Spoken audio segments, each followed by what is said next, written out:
Hi there, this is a short video I'm making about this mandolin.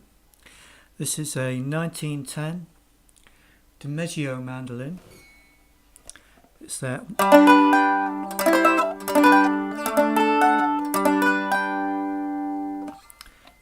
Model 1, so it's not quite the most basic, which was Model 0, but it's still near the bottom of the range, I guess.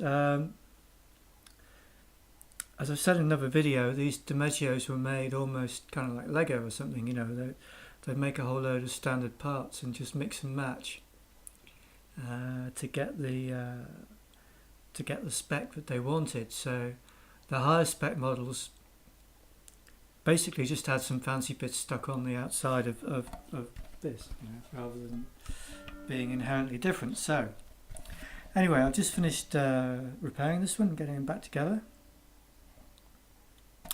Not very much to do cosmetically. There are two bits of banding here, bits of rosewood that were missing that I've put new pieces in. The frets have been levelled and dressed, and now it's all nice and playable. There are 20 frets on this one, so I don't know if I can play all the way up here, but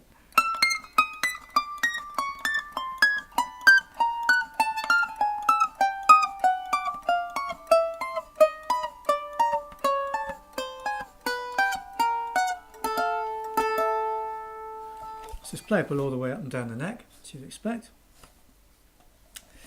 There is a new bone nut, and the bridge, I have the original bridge. I've been experimenting with different bridges for this one to see what sounds best, and different bridge saddles. This is an all ebony compensated bridge, so it actually does play in tune all the way up, whereas the bridges that just go straight across tend to be wildly out of tune on the A and the G strings. So there's also this bit of padding down here. There's actually a bit of brass strip with some felt glued on top, and then that just sits on the top and it's held in place by the strings, or it's not glued on or anything, and it just stops the strings from biting into the softwood on the top. Tuners in these are the usual DeMeglio enclosed type, and these are working really quite well actually. I've de-strung and restrung this about 4 or 5 times while I've been messing around with different bridges, and yeah, it was all very straightforward with those tuners, so that's always a relief when that happens. So that's basically all the work that's been done to this one. And let's see if I can show you what it sounds like with a few chords first of all.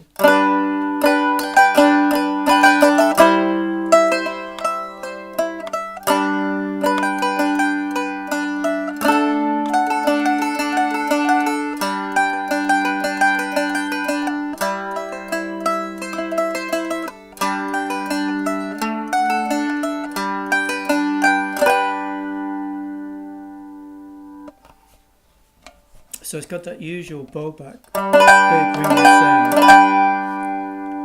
Just rings and rings and rings and rings. And it also has these characteristic DeMeglio sound ports down the side. I'm not convinced that they necessarily add much to the sound, but it must make some difference. Finish wise, I haven't done anything to the finish on this. It's exactly as it was originally. It's in pretty good condition really, considering it's 100 years old, over 100 years old. As you'd expect, it gets pretty warm around the back of the bowl here, but it's all sound solid, nothing needs doing to it. There's a little bit of, I don't know if you can see that on the end there, the finish has started to go a little yellowy, that always happens with shellac with age. Again, it's probably just kind of the action of being tucked under some of these arms there, and get a bit of moisture and what have you in there, but it's just character, isn't it, you know? So let's finish off with a retune so you can see what it sounds like.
So there we go, one DeMeglio 1910 mandolin.